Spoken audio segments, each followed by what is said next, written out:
and Sami Ramadani, who in fact was and is an Iraqi Democrat.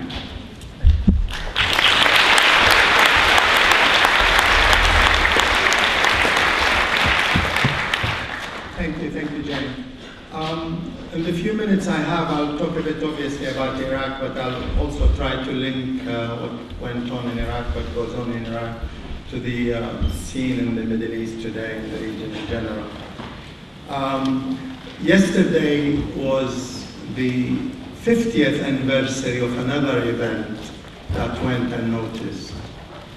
We're talking about the 10th anniversary today, but there was an anniversary that passed yesterday, 8th February 1963, when a CIA engineered coup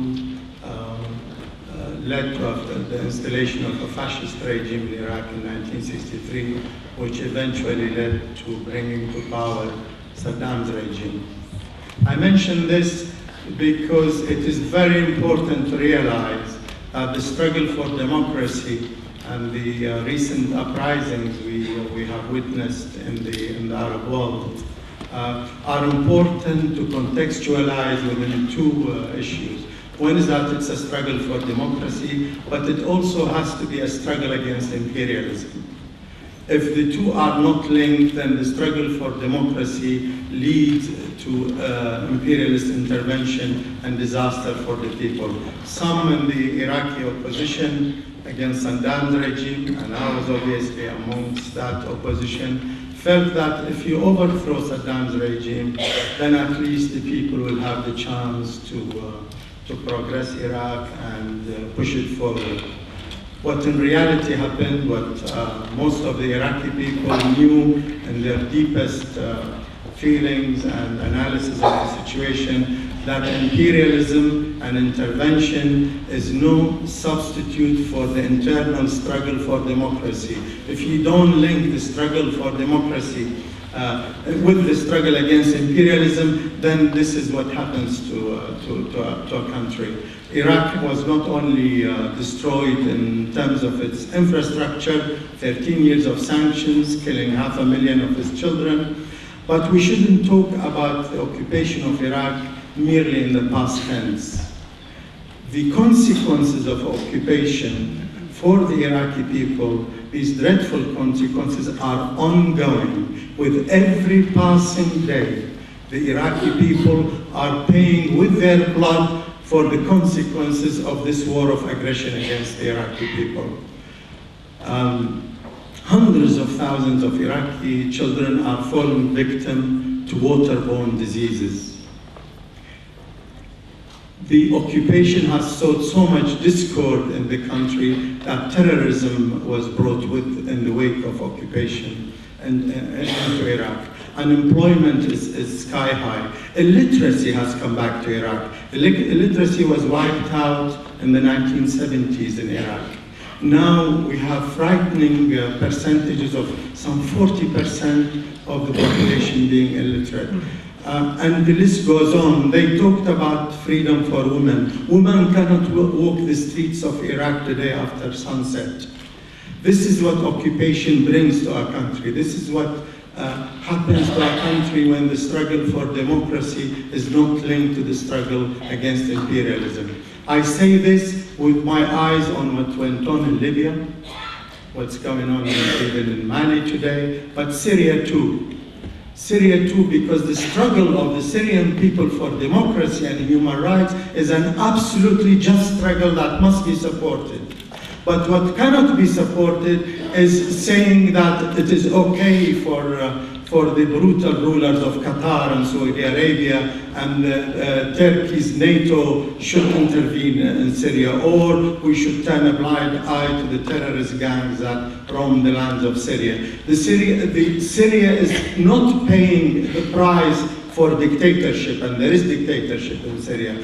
Syria is paying the price for supporting the Palestinian people, for supporting the Lebanese.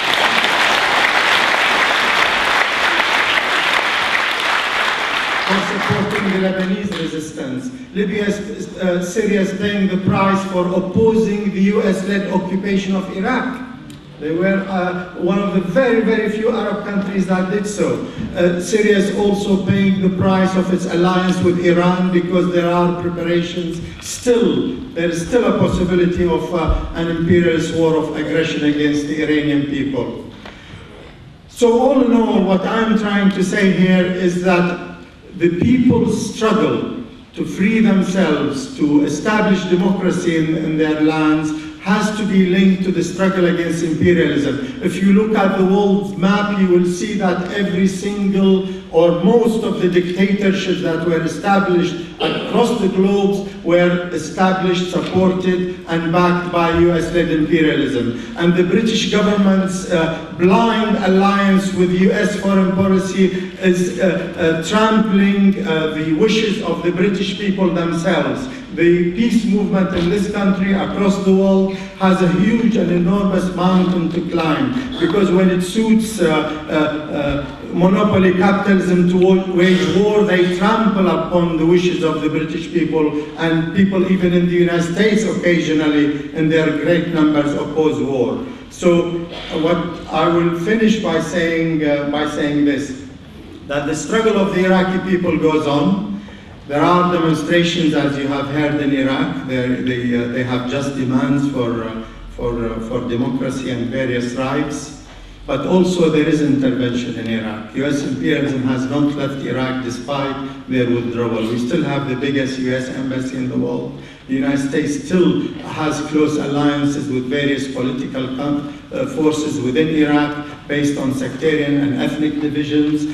And the US presence is quite deep in Iraq. They have, having occupied Iraq for 9 years or so, they have struck roots within Iraqi society. Their intervention is real and daily. So we should not forget that these demonstrations, if not also linked to the struggle against wiping out US occupation of Iraq thoroughly, these demonstrations could also be led into a blind alley of foreign intervention, and we can see the hands of Qatar and Al Jazeera TV also at play in Iraq today. So the struggle of the Iraqi people is complex. Despite the deep wounds, the Iraqi people are continuing their struggle. And they need the support of the anti-imperialist movement, the peace movement, the environmental movement across the world. These movements, if united with the resistance of the peoples of the region, I'm sure the struggle against imperialist wars can be won. Thank you very much.